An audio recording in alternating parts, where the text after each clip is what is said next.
Hello, my name is Carol Souls, and I'd like to read an excerpt from my new book, coming out soon, from Inanna Publications, called Dancing with Chairs in the Music House.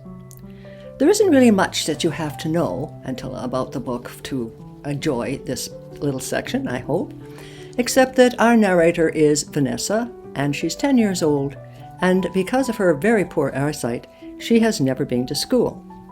However, eventually, the truant officer has caught up with her parents, and now she has got to go. And that is all there is to it. So here we go, and I hope you enjoy it. I don't know whether it's Jonathan who convinced Mother to stop fighting, or Daddy, or her friend Dr. Hazel, or maybe the government man on the telephone. But 2 days after the truant officer was there, she announced, "I am going to school on Monday." We go down to Northways and buy 2 new blouses and 2 pairs of navy blue socks. On Monday morning, she takes me to Jessie Ketchum's school, checks with the office to make sure I am registered, and leaves me there in the huge schoolyard teeming with noise and motion. When the bell rings, she said, just leave with the others. You line up with the other girls and you march into school.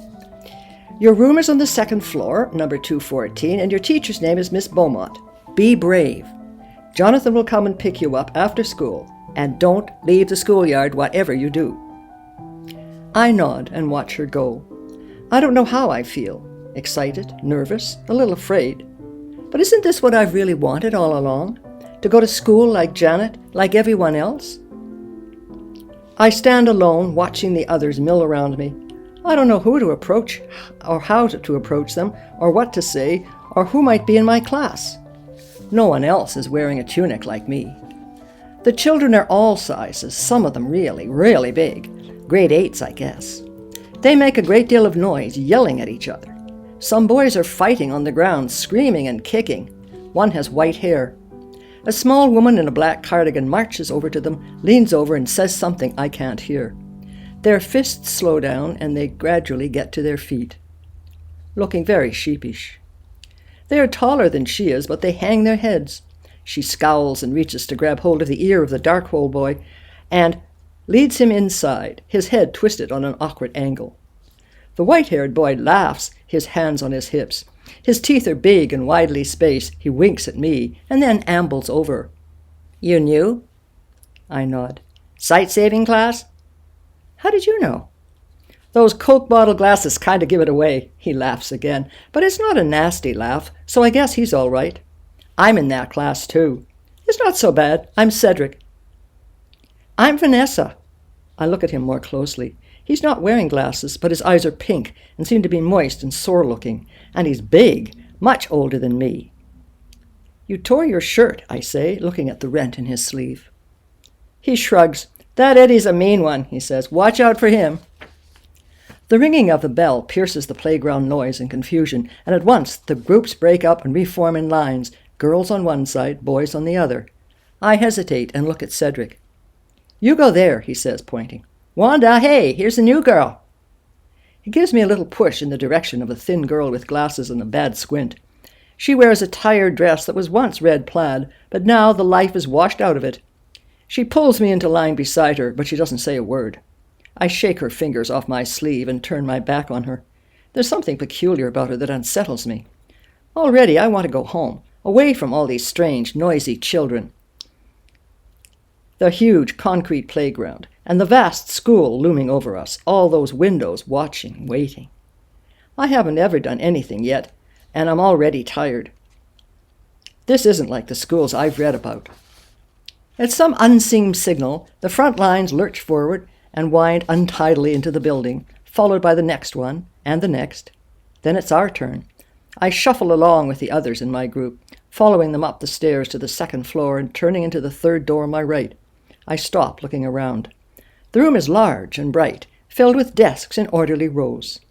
At the front are chalkboards colored green instead of black. Miss Beaumont's name is written in yellow chalk in perfect round script on the board, with my name underneath it. I stare at it. The letters up there surprise me, make me see myself as a different person, a person who goes to school with all these other children, some of whom are really big. I glance at Cedric. He's sprawled at his desk, punching the boy in front of him on the shoulder. Settle down, children, settle down. Miss Beaumont is tall, with little curls arranged on top of her head in pale rows, pink skin showing in between. She stoops forward as she talks, as if trying to shrink. She holds her arms in front of her, hands curled, reminding me of the pictures of a kangaroo in my animal book at home. Her bright blue eyes blink out at us steadily. This is Vanessa, she goes on, coming towards me. I tense, but she doesn't touch me, just smiles down in a fake sort of way and then motions to an empty desk in front of Wanda. This'll be your desk, dear, she says. I gather you haven't been to school before, so you'll have a lot of catching up to do. This is the grades 1 to 3 section. But I'm 10, I said. Shouldn't I be in grade 5 now? Mother told me this earlier, so I'm pretty sure I'm right, but Miss Beaumont stares at me. You have a lot of catching up to do, she repeats, and points at the same empty desk. I sit down and take out the books I find on the little shelf underneath. I laugh. Everything gets quiet. Something funny, dear? I stand up and clear my throat. Someone left these Dick and Jane books here, I say, handing them over to her. Could I have the proper ones for me, if you please? Those are yours, dear, she says, her voice syrupy. The class titters. I wave the books at her. I need real ones, I say. But I can tell these aren't the right words. Dick and Jane are real books, aren't they, class? Yes, Miss Beaumont, a ragged chorus. But they're too easy. I learned to read when I was 4. I read books like Treasure Island now and Ivanhoe, I add, in case she hasn't heard of Treasure Island. Everyone is staring at me, their eyes behind the glasses most of them wear, large and bug-like. But I can tell Miss Beaumont is getting cross. I hear Mother's voice in my head. No one likes to show off. I sit down and put the Dick and Jane books away and fold my hands on my desk, waiting to see what will happen next. Miss Beaumont gives me a final scowl and goes back to the front of the class. Behind me, Wanda is whispering. I turned around and she hisses at me, her tongue darting in and out like a snake's. Fascinated, I stare at her. Eyes front, Vanessa, says Miss Beaumont. I turn around but swing back again when the classroom door crashes open and hits the wall with a thud and a rattle of window panes. The class snickers. Everyone cranes around, watching the boy who was fighting with Cedric in the playground amble in with a grin on his grimy face. He looks like a fox, his hair red-brown, the same color as his squinty half-moon eyes. Sorry, Miss Beaumont, he sings out, and hands her a pink note. Take your seat, Eddie, she says, barely glancing at the note. Eddie saunters over to the next row and slides into the seat right beside mine. He makes a face, crossing his eyes and rolling his lips back as if they're made of rubber. I look away quickly, eyes front, hands folded on my lap. Every row in the classroom seems to represent a grade or a group of grades, and every row works on something different. The last 2 rows, grades 7 and 8, start by reciting the multiplication tables out loud, and the mind-numbing chant lulls me almost to sleep. My group is supposed to be doing silent reading of the silly Dick and Jane book. In my head, I try to translate Dick and Jane into Latin to make it more interesting.